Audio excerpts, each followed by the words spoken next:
భద్రాద్రి కొత్తగూడెం జిల్లా పార్లమెంట్ ఎన్నికల్లో భాగంగా లక్ష్మీదేవిపల్లి మండలం రేగళ్ల పంచాయతీ గల్లగూడెం గ్రామంలోని 96, 99 బూత్లో పోలింగ్ కొనసాగుతుంది.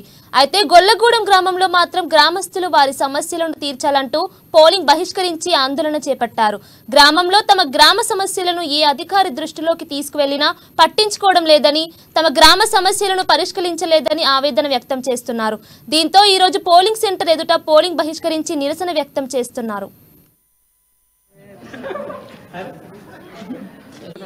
ఏంటండి ప్రధాన సమస్యలు ఏంటి? మీ ప్రధాన సమస్యలు ఏంటి? రోడ్డు డ్రైనేజ్ కాలువ, మరి వాటర్ ప్రాబ్లం.